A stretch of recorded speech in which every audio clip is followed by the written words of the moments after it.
Hello everyone. Today I played a Kashtira at a box tournament. It's not like a huge tournament where it's like 8 or 9 rounds, but I still got first place and got some prize support. Very nice prize support. And I'm playing a really unique card in this deck instead of just playing boring cards in my opinion, like 3 lands, 3 Book of Moon, and just grinding with one Arise Art. I'm gonna get right into it. So this Kashtira deck mainly revolves around summoning this, going first most of the times, and um, that and there's a specific reason for that because Kashtira ending board would, if you ignore the Nibiru, you would have a Shangir and a Rysar with more than 5 summon, and if opponent nips you before you go to end phase, then you pretty much have nothing. Or if you play around Nibiru, you would have to end on just one Rysar, and it's way too vulnerable to cards like Triple Tag, Book of Moon.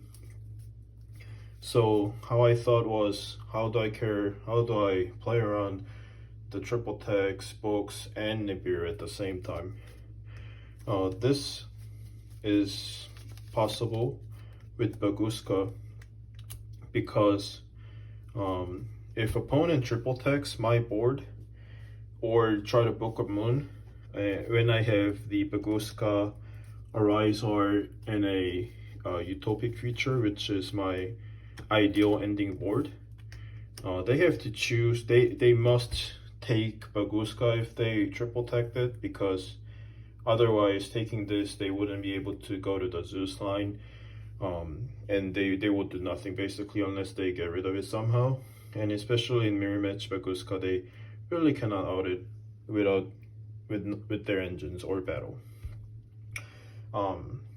So yeah, making Baguska itself is good, but at the same time it wins the opponent's non-engine like Triple Tech Book of Moon, and also this is a monster negate that usually Kashtira has like no negate in, could be generated in with the own engine.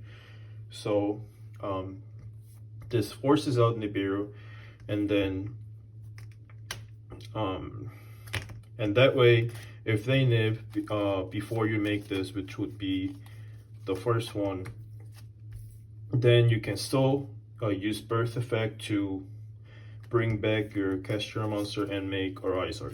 So even if you get nipped, you will have a nip token, a Rysar, and your birth and some other cards in your hand, or that is non-engine, that's not used. So for the main deck list, I will just go over my Kashtira ratio first. It is pretty standard except for these, of course, and then some people play just these, but for one reason I don't want to break, so I like to play three Rysar and 1 Scareclaw. I've been doing that for a very long time, and I've been liking it. The other reason for 3 Rysar is because you can make Baguska a lot of times, but very recently,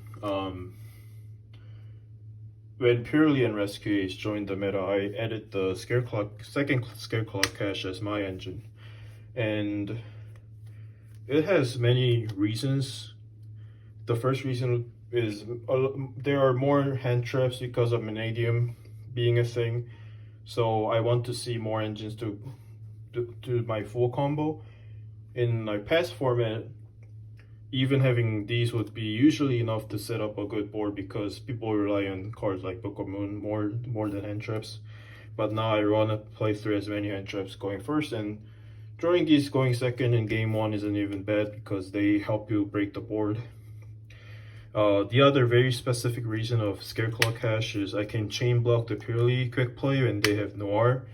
Even going first or second doesn't matter. It is still very huge just by doing that after, along with other interruptions, they just cannot set up the Noir. Also, when your Arisar gets Book of Moon or somehow got rid of, from the game and you still have the birth on the board, you can chain Scareclaw. That means you end first and then have the birth. And then you have to use the first Scareclaw for your combo. And with the you can either hard open both two or just search the last one with your raised sauce, because you actually a lot of time just have extra Scareclaw cards if you play this amount of cards total. Then you will just have that in your hand, and then when the purely activate their quick play, you can chain block, and then that'll make your birth live and banish 3 cards from their grave. An opponent would never expect it because you don't control Kashtira monster right now. And same thing applies to the Despia. Despia will try to branded fusion right now, and they think they're safe because there's no Kashtira. If this is in your hand, you just bring it out, and then it'll banish their Arbas and whatever they sent off the branded fusion. So the second Scareclaw cache I've been liking a lot, and I wouldn't do the full combo right now, but you can probably easily figure out. But the combo that I'm doing requires 1 unicorn somehow. There's a variant like Theosis, Fenrir related, but usually you should already have this, because Fenrir can search either of them. And then you also have to, you don't have to have it in your first hand, but you would have to have extra Kashtira name, which could be any of them. They would be normal summoned off when you have the birth, and then make the last Ariser. Before doing that, you'll be making Shangri-La, and then your Raid Raptor bring out this Sacred Crane draw card. They will become utopic feature, and then you can reborn Rizar with the birth, and then Sacred Crane and the Rizar can become Baguska, and then you normal summon the last piece. And then for the hand trap lineups, right now I play more hand trap because of Vanadium mainly, but at the same time hand traps are good against Purely, in my opinion. Just letting them have Noir and booking it just makes no sense to me. It's like books still good, but you just cannot rely. You rather just make them in the rank 2s and book when they activate the spell and they activate the trap. So these are mainly for Purely and Rescue Ace. There are some Rescue Aces, so they are all good for Rescue Ace.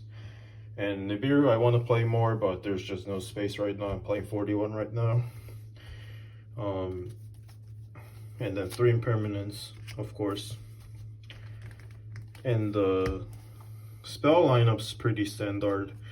You obviously play these 10 consistency cards for Kashtira.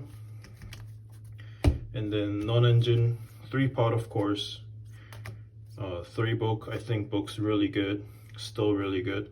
And then triple tech, two triple techs. And for extra deck, these 2, and then Baguska and the Raid Raptor, they're like a set. And then just 2 Shangri-La is enough, because I don't really make like 2 Shangri-La going first. I sometimes do in certain situations, but second one is mainly for when you have race sauce. You want to like trigger it in the mid game and then pop a card. Doubles is I think still really good, and then 1 of each good standard rank 7. And then Donner still comes up. You want to clear your Nibiru and stuff. And Baron, because I play Mourner, it comes up more often. And then the last flex spot in my build would be this card. This used to be the Skull Knight that pops manages to pop a monster, but I think in Purely matchup this comes up, but I might cut it because in other matchup it doesn't come up. The reason why I don't play the Pot of Prosperity target is a lot of times I would prefer to rather draw with the Sacred Crane and save the pot if I have both in the line. In game 3, a lot of times I use pot because I want to search cards like Solemn judgment instead of drawing a random card. But yeah, anyways, if you're in my opinion, if you're like attaching multiple materials of a riser from your banished extra that you're winning anyways. And the side deck might make some changes, but they were good overall. I think these 5 are really good. Less people are on anti-spell, so I think 1 triple thrust makes sense. And the 3 draw and nib for mirror, draw for Vanadium and other combo decks. The sphere mode I might have to test more, but I've lost some games to the piles, which is like the Scareclaw, Brave Engine stuff, Brave Engine decks. Instead of like hand trapping them, I prefer to just let them do everything in just sphere mode. I think also the Calamity board might be vulnerable to sphere mode. I am not 100% sure about that yet, so I'm testing the sphere modes. And of course, this deck doesn't rely on normal summon as much. And I prefer these over any virus or anti-spell for now. And that's it.